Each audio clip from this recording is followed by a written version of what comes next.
С детства мне полюбилась ты очень, и тебя позабыть не смогу. Где вишера, вычек да локчем обнимает привольно тайгу, где железная древняя сила в крае нежных цветов, кротких роз, часто лица издревле носила, имя звучное Карткирос. Каркиросский район образован 14 июля 1939 года. На юге Каркиросский район граничит с Пермской областью, на севере с Княжпогосским районом. Западная граница пригороды города Сыктывкара, восточно Усть-Куломский район.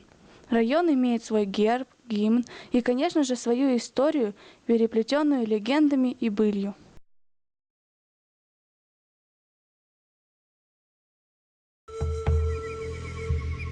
Кычково искомимо, ошко длёк да мечтам тыдыш, пашкы тошка югычинма, гашка сарить саиш петыш, локтыси тув совлуна, шуапурта лечут чера, раз кокни диковаис, вырычкуем уджид йора. Злой и страшный, железным телом и в железной одежде. Именно таким предстает Кырт Айка в поэме Михаила Лебедева, да и имя этого персонажа с коми языка переводится как «железный мужчина». В легендах Кырт Айка – злой колдун и разбойник, грабивший суда и лодки на Вычегде, которые он останавливал протянутой через реку железной цепью.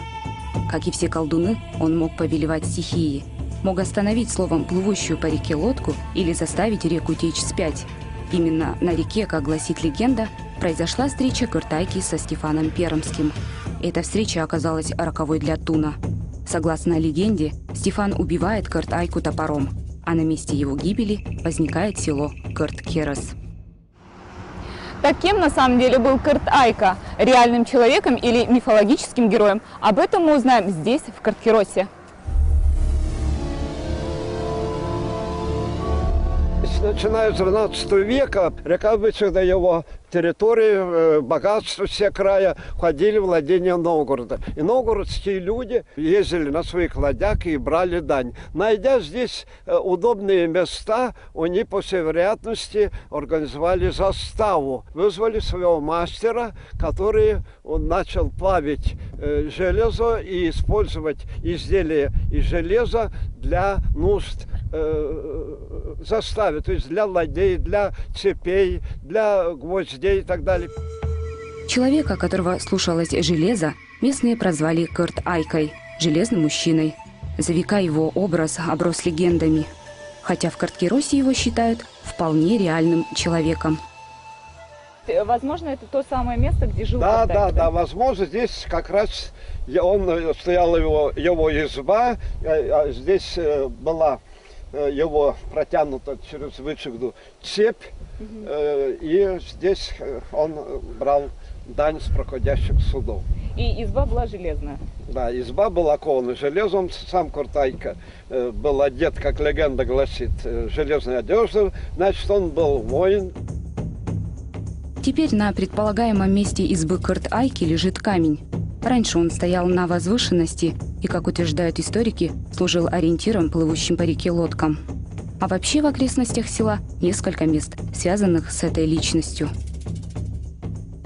Мы стоим на местечке Кортяга, большая территория железного леса. Вот. И все названия местности, они более древние, получают от вод, от рек, от озер. Значит, я читаю, что это озера так и есть, которые упоминаются в первых летописных данных озерами Кортовскими, тут серия озер. И они были, и сегодня даже, они связаны протоками с Вычегдой. Очень удобное место для стоянки, построиться, ремонта судов. И здесь я читаю, в этом месте вполне возможно существовала так называемая застава или гавань новгородских первопроходцев. Новгородских первопроходцев не интересовал уклад жизни и верования местного населения. Им нужны были пушнина и материал для ремонта и строительства судов. Раньше в этих местах стоял большой лиственничный лес. Это подтверждение, да, это, по всей вероятности, лиственница, видите, да? Это уже до революции их вырубали. И тут при Кырт Айке, по всей вероятности, не сосновый бор был, а лиственничный. Он и для судов годится, строить, и использовать. А уже, наверное, второе поколение или третье лиственницы в 1943 годах вырубали, здесь вырубили и на лошадях вывозили в Сысольск, там грузили на баржи и так далее. Сейчас о больших лиственницах напоминают лишь старые обветшалые пни. Деревья исчезли до единого. А вообще загадочного в этих местах много. На берегу озера когда-то кипела жизнь. Плавили железо, ковали гвозди и цепи волокуши, строили суда. Но очень скоро северными богатствами заинтересовались московские князья. В результате новгородские владения перешли к московскому государству. Именно противостояние двух государств и нашло отражение в легендах о разбойнике и колдуне Карт-Айке. Разве мог новгородский выходец обрести положительные черты? Впрочем, век укротителя железа не закончился с приходом московской власти. Здесь и сегодня все напоминает о нем. Эти места богаты железной рудой, и их названия тоже связаны с железом. Кыртьяг – железный лес, Кырты – железное озеро, Кыртвис – железная протока, Карткирос – железная возвышенность. И сам символ Карткироса – железный человек.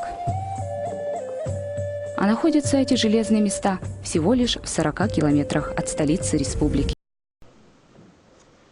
Центр района – Карткирос, в котором проживает чуть меньше 5000 человек. Расположена на левой стороне реки Вычегда.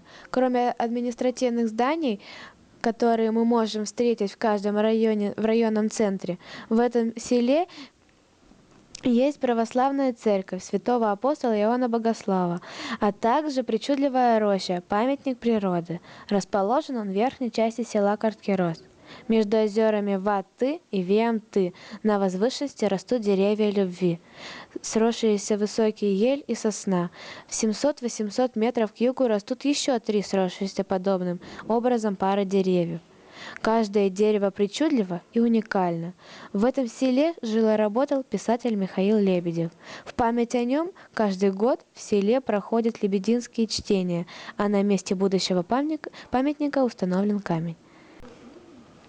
Следующее большое село района Богородск – село на берегу реки Вишеры. Первое упоминание о жителях Вишеры содержится в Вычегодско-Вымской летописи.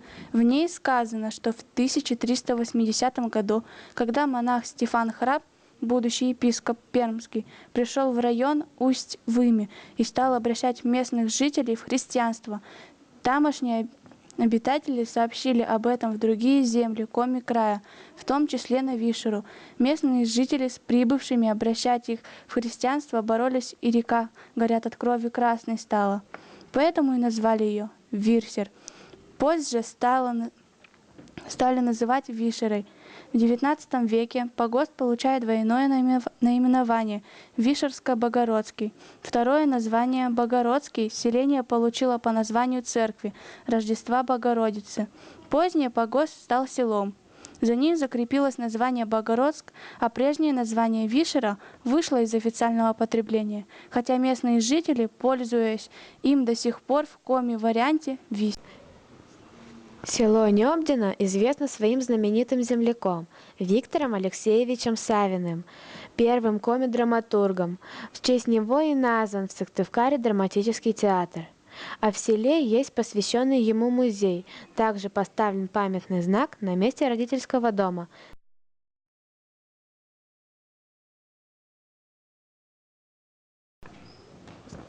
Подъельск – село на правом берегу реки Вычегды. Основана в 1676 году. Первопоселенцы пришли сюда из Прилузья и из Глотовой Слободки. Фамилия основателей Подъельска неизвестна. В 1678 году там имелось 2 двора. В одном жили выходцы из Прилузья, в другом из Глотова. Поставлен в селе памятник писателю Чисталеву Иону Тимофеевичу Жан Морес.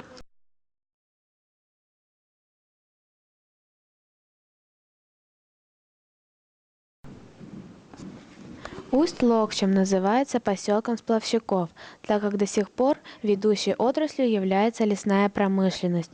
Пастыкерос, что в переводе с коми возвышенность над озером Гнездо. С 1911 по 1975 года жизни коми поэта Ивана Михайловича Вавилина, Боярса Иван.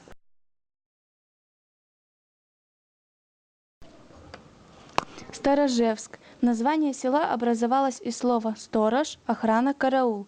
Вероятно, вначале на этом месте располагался какой-то сторожевой пост «караул». В названии могло отразиться и древнерусское имя «сторож». Второе неофициальное название село Шойноты на коми языке произошло от расположенного на другом берегу озера Шойноты, которое в свою очередь названо так от бора Шойна-як, Шойна – могила, кладбище, як – сосновый бор. В селе Сторожевск родился первый профессиональный комик-композитор Александр Григорьевич Осипов. Большой Луг – село на правом берегу реки Вишер, одно из древнейших селений района. Первые упоминания о Большой Луге относятся к 1608 году. В то время деревня Большой Луг состояла из 8 дворов. В 1946 году здесь родилась коми-поэтесса Александра Петровна Мишарина. В своих стихах на коми-языке она раскрывает чувство любви к любимому человеку, к малой родине, коми-земле. Коми муэ меном дженин гожим яса. Но и сые меном сестем пожим яса. Коми муэ меном веш мороз яса. Но и сие меном мича коз яса. Коми муэ меном зера арьеса. Но и сие меном байдык тарьеса. Коми муэ меном зыбуч нюрьеса. Но и сие меном щела урьеса. Коми муэ меном кэджит войтала. Шуда дабыт уджиш повтым войтера. Вот такой он, Каркиросский район.